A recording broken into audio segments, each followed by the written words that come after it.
बिस्मिल्लाहिर्रहमानिर्रहीम। रब्बि इश्रह ली सदरी व यस्सिर ली अमरी वहलुल उक़दतम मिन लिसानी यफ़क़हू क़ौली। सल्लल्लाहु अला सय्यिदिना मुहम्मदिन व आलिहि व सहाबिहि वसल्लम। अस्सलामु अलैकुम students and hi viewers, welcome to IT knowledge seeker YouTube channel. Dear students, आज के लेक्चर में हम देखेंगे डेटा टाइप्स क्या होती हैं, C plus plus IO operation, input output operations को देखेंगे। लेक्चर को स्टार्ट करने से पहले अगर आपने अभी तक हमारा चैनल सब्सक्राइब नहीं किया, चैनल को सब्सक्राइब कर लें, लाइक करें, शेयर करें और बेल आइकन को दबाना ना भूलें ताकि हर नए आने वाली वीडियो का आपको नोटिफिकेशन मिल सके। तो चलिए स्टूडेंट्स स्टार्ट करते हैं। डेटा टाइप क्या होता है? Data type describe the nature of value that variable can have and the operation that can be performed on it। हमने वेरिएबल इनिशियलाइजेशन के अंदर देखा कि हम सबसे पहले डेटा टाइप देते हैं, फिर देन स्पेस देके आइडेंटिफायर और स्टेटमेंट टर्मिनेटर। तो डेटा टाइप बेसिकली वेरिएबल में जो वैल्यू है उसकी नेचर क्या होगी, यानी वो होल नंबर होगा, यानी वैल्यू विदाउट फ्रैक्शन होगी या वैल्यू विद फ्रैक्शन होगी, कैरेक्टर होगी, स्ट्रिंग होगी, यानी जो हमारा डेटा है या वैल्यू है उसकी नेचर क्या है, ये डिस्क्राइब करती है डेटा टाइप। उसके अलावा it also specify the size of variable, कि जो वेरिएबल हमने डिक्लेयर किया है वो मेमोरी कितनी कंज्यूम करे, कितने बाइट मेमोरी कंज्यूम करे, ये भी डेटा टाइप स्पेसिफाई करती है। तो following are the basic data type in C plus plus language: char, int, long, float, double.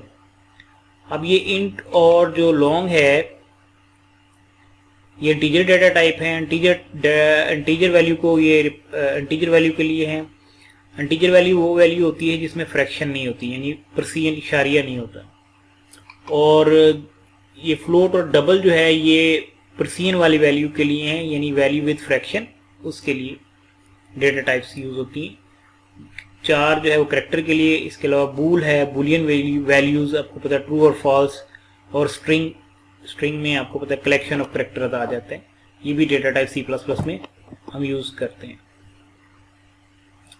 अब ये एक टेबल है जिसमें डेटा टाइप दी गई हैं, उनका साइज बताया गया है कि वो मेमोरी में कितने बाइट कंज्यूम करेगा एक वेरिएबल उस टाइप का, और उसकी रेंज बताई गई है। तो चार जो डेटा टाइप है ये 8 बिट यानी 1 बाइट पर मुश्तमिल होगा, यानी अगर हम एक करेक्टर वेरिएबल डिक्लेयर करते हैं तो वो मेमोरी में कितने बाइट कंज्यूम करेगा, 1 बाइट। और इसकी रेंज क्या है, -128 to 127। इसी तरह शॉर्ट इंट जो है ये 2 बाइट कंज्यूम करेगा मेमोरी में, 16 बिट्स, और इसकी रेंज क्या है, -32,768 to 32,767। इंट जो है वो 4 बाइट लेगा, फ्लोट भी 4 बाइट लेगा, डबल 8 बाइट लेगा, और लॉन्ग डबल जो है 16 बाइट्स लेगा।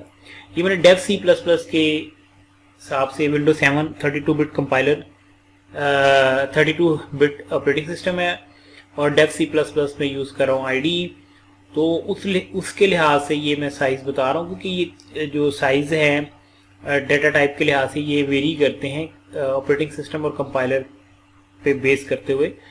तो मतलब यानी अगर हम Turbo C plus plus use कर रहे हैं तो टर्बो सी प्लस प्लस में इंट जो है वो 2 बाइट का।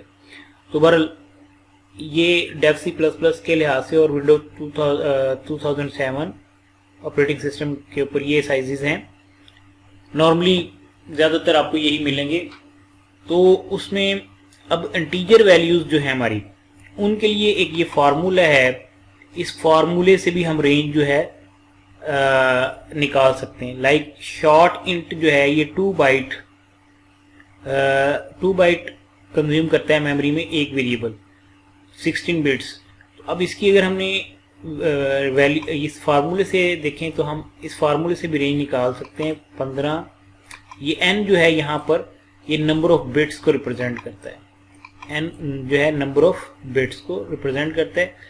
तो 15 minus 16 2 byte 16 bits -1 2 raised power 15 आ गया, 2 रेज़्ड पावर 15 -1। अब जब हम 2 रेज़्ड पावर 15 कैलकुलेट करते हैं तो हमारे पास आ जाता है -32,768। और इसी तरह 32,768 से -1 करेंगे तो यहाँ पे 32,767 आ जाएगा। तो ये फार्मूला है। यहाँ पे भी फार्मूले के अंदर जो है नेगेटिव वैल्यू, नेगेटिव साइन मैंने मिस कर दिया था, ये नेगेटिव साइन यहाँ लगेगा। ये फार्मूला है। इस फार्मूले से आप इंटीजर डेटा टाइप्स की रेंज जो है ना वो आइडेंटिफाई कर सकते हैं। बाकी ये रेंजेस गिवन है, इनको याद करने की ज़रूरत नहीं है एज सच, लेकिन थोड़ा सा ये शॉर्ट इंट और कैरेक्टर का तो इतनी बड़ी वैल्यूज को तो याद रखना मुश्किल है, तो लेकिन आपको यहाँ पे एक फार्मूला बता दिया जिससे हम इजीली इंटीजर वैल्यू की रेंज को आइडेंटिफाई कर सकते हैं। अच्छा, उसके बाद ये इंट साथ ये जो है ना ये डेटा टाइप मॉडिफायर कहलाता है, शॉर्ट जो है। इसी तरह अनसाइंड ये भी डेटा टाइप मॉडिफायर है। तो अनसाइंड क्या करता है कि जो नेगेटिव वैल्यू हैं उनको भी पॉजिटिव में कन्वर्ट कर देता है। यानी कि आप देखें कि हमारे पास अनसाइंड 4 जो है उसकी रेंज जो है वो 0 to 255 हो गई। तो नेगेटिव वैल्यू इसमें नहीं आएंगी। अनसाइंड जो करेक्टर है उसमें सिर्फ पॉजिटिव वैल्यू होंगी। इसी तरह अनसाइंड शॉर्ट इंट उसकी भी रेंज जो है वो 0 to 65,535 होगी, इसमें नेगेटिव वैल्यू नहीं आएंगी। अनसाइंड इंट जो है वो 4 बाइट का है और उसकी भी रेंज जो है वो ये आ गई कि उसमें भी नेगेटिव वैल्यू जो है पॉजिटिव वैल्यू में ऐड होगी और 0 से ऑनवर्ड ये रेंज बनती है। तो आगे चलते हैं। डेटा टाइप्स जो है, बिल्ट इन डेटा टाइप्स को हम प्रिमिटिव डेटा टाइप्स भी कहते हैं। बिल्ट इन डेटा टाइप्स में 4 है, इंट है, लॉन्ग, फ्लोट, डबल, बूल, ठीक है, बूलियन वैल्यू के लिए होती है, ट्रू फॉल्स के लिए। These primitive data type also used to create user defined data types, ठीक है। उसके अलावा इन ही जो प्रिमिटिव डेटा टाइप्स को या बिल्ट इन डेटा टाइप्स को हम यूज करते हुए यूजर डिफाइंड डेटा टाइप भी क्रिएट कर सकते हैं। वो क्लास है, स्ट्रक्चर है, यूनियन है, इनम है, टाइप डेफ है। ये अभी हमारे स्कोप में नहीं है, इनको आगे चलकर डिस्कस करेंगे नेक्स्ट लेक्चर्स के अंदर। आगे चलते हैं। C++ IO operation. C++ use the concept of stream and stream classes to deal IO operation. IO operation mean input output operation के लिए C++ जो है वो स्ट्रीम का कॉन्सेप्ट यूज करता है और स्ट्रीम क्लासेस, ठीक है। चाहे कंसोल से इनपुट आउटपुट लेनी, कंसोल से इनपुट लेनी है या कंसोल पे आउटपुट देनी है, या डिस्क से इनपुट लेनी है, डिस्क पे आउटपुट भेजनी है, तो उसके लिए स्ट्रीम और स्ट्रीम क्लासेस जो है वो यूज करता है C++। तो C++ में स्ट्रीम बेसिकली क्या होता है? Stream is flow of bytes. Stream क्या? Flow of bytes. If data is received in sequence from input device called source stream. If data is passed in sequence to output devices is called destination stream. अच्छा, जो हमारे पास input devices से जो data हम receive कर रहे हैं वो बेसिकली जो फ्लो ऑफ बाइट हम रिसीव कर रहे हैं फ्रॉम इनपुट डिवाइसेस उसे हम सोर्स स्ट्रीम कहते हैं, ठीक है। और इसी तरीके से जो हम फ्लो ऑफ बाइट्स जो डेटा सेंड कर रहे हैं टू आउटपुट डिवाइसेस या स्टोरेज डिस्क पे, तो वो हम क्या कहलाते हैं? Destination stream. उसे हम डेस्टिनेशन स्ट्रीम कहते हैं। अच्छा, ये input output stream, input devices जो हैं वो अटैच हैं इनपुट स्ट्रीम से, और हमारा जो प्रोग्राम है वो एक्सट्रैक्ट करता है इनपुट फ्रॉम इनपुट स्ट्रीम, और इसी तरीके से इंसर्ट करता है जो डेटा हम आउटपुट पे भेजना चाहते हैं आउटपुट स्ट्रीम के अंदर, और आउटपुट स्ट्रीम अटैच है किसके साथ? आउटपुट डिवाइसेस के साथ। सी आउट जो है आउटपुट स्टेटमेंट है। C out console output is predefined object attached with standard output stream. Predefined object है जो कि स्टैंडर्ड आउटपुट स्ट्रीम के साथ अटैच है। Standard output stream represents the screen. C out object is used with an insertion operator. ये जो operator है इसे इंसर्शन ऑपरेटर कहते हैं। सी आउट, इस इंसर्शन ऑपरेटर के साथ हम सी आउट को यूज करते हैं to display an output on the screen. C out is defined in IO stream header file.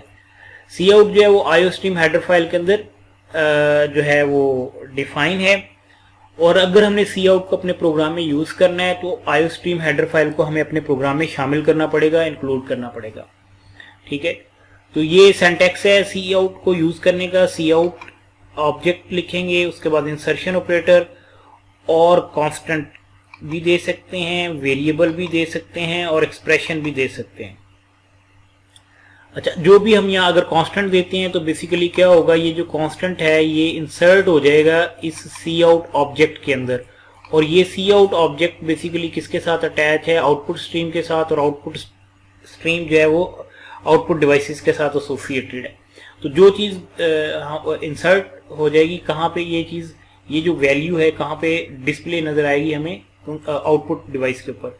इसी तरह सी आउट इंसर्शन ऑपरेटर एज, तो अगर कोई वेरिएबल होगा तो उस वेरिएबल की वैल्यू प्रिंट होगी। अब एज के अंदर जो भी वैल्यू पड़ी होगी, मेमोरी एज वेरिएबल क्या होता है, मेमोरी लोकेशन, उस मेमोरी के ऊपर जो भी वैल्यू पड़ी होगी वो डिस्प्ले स्क्रीन पे डिस्प्ले हो जाएगी। इसी तरह एक्सप्रेशन क्या होता है, एक्सप्रेशन एवेल्युएट होकर जो भी रिजल्ट आएगा, लाइक इसमें दो ऑपरेटर हैं तो एक्सप्रेशन होता है combination of operator and operands जिनके ऊपर ऑपरेशन होना होता है। अच्छा, अब इसमें दो ऑपरेटर हैं, मल्टीप्लिकेशन और प्लस। हमें पता है मल्टीप्लिकेशन की प्रेसिडेंस ज्यादा होती है, पहले मल्टीप्लाई होगा, 4 × 3 12 प्लस 2 14 जो है वो डिस्प्ले हो जाएगा आउटपुट डिवाइस के ऊपर।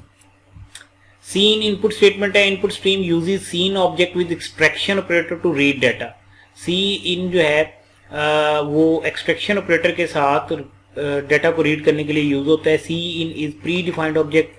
C in object is attached with input stream to extract data from input devices. C in is defined in IOStream header file.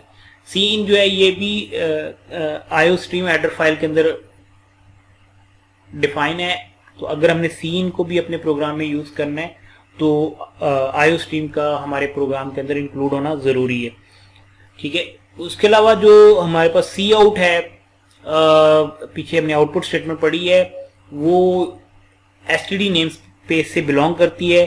तो उसके लिए भी हम एक स्टेटमेंट लिखते होते हैं using name space STD statement terminator main function से पहले। ठीक है, इस तरह ये सीएन का पहले सिंटैक्स देखते हैं। सीएन जो है ऑब्जेक्ट है, इसके साथ ये एक्सट्रैक्शन ऑपरेटर है और वेरिएबल। बेसिकली होगा क्या कि सी इन जो ऑब्जेक्ट है वो डेटा को रीड करेगा इनपुट स्ट्रीम से और इस वेरिएबल के अंदर स्टोर कर देगा। वेरिएबल क्या होती है, memory location in side the RAM. Int radius ये एक वेरिएबल हमने डिक्लेयर किया है। बेसिकली जब ये लाइन एग्जीक्यूट होगी तो 4 बाइट मेमोरी रिजर्व हो जाएगी, किस नाम से, रेडियस से। ठीक है, अब जब ये स्टेटमेंट चलेगी तो बेसिकली क्या होगा, कंसोल से इनपुट जो है वो एक्सट्रैक्ट होगी। जो भी यूजर इनपुट देगा वो ये स्टेटमेंट क्या करेगी, एक्सट्रैक्ट करेगी, रीड करेगी और उसको स्टोर कहाँ करेगी, रेडियस के अंदर, इनपुट को। और इस रेडियस को हम कहीं भी यूज कर सकते हैं लेटर ऑन प्रोग्राम के अंदर। तो working of C in C out statement, तो इनपुट डिवाइसेस जो हैं वो सी इन ऑब्जेक्ट को यूज करते हुए सी इन ऑब्जेक्ट को हम यूज करेंगे एक्सट्रैक्शन ऑपरेटर के साथ इनपुट डिवाइसेस से डाटा को रीड करने के लिए। इनपुट डिवाइसेस से डाटा रीड करके हम उसको वेरिएबल में स्टोर कर लेंगे। ठीक है, और वेरिएबल कहाँ होते हैं, मेमोरी के अंदर। ठीक है, और मेमोरी में जो वेरिएबल हैं इनसे अगर हमने डाटा आउटपुट डिवाइसेस पर भेजना है तो सी आउट को हम यूज करते हैं इंसर्शन ऑपरेटर के साथ। और इंसर्शन ऑपरेटर क्या करता है, वैल्यू वेरिएबल में जो भी वैल्यू है उसको सी आउट में रखवा देता है और सी आउट जो है उसको आउटपुट स्ट्रीम पे या आउटपुट डिवाइसेस पे हमें डिस्प्ले कर देता है, आउटपुट हमें नजर आना शुरू हो जाती है। ठीक है, तो ये देख लें कि जो हमारे पास सी आउट के साथ जो हम ऑपरेटर यूज कर रहे हैं उसे इंसर्शन ऑपरेटर कहते हैं और सी इन के साथ जो ऑपरेटर यूज कर रहे हैं उसे एक्सट्रैक्शन ऑपरेटर कहते हैं। आज के लिए इतना ही, मिलते हैं नेक्स्ट लेक्चर में। अल्लाह हाफिज।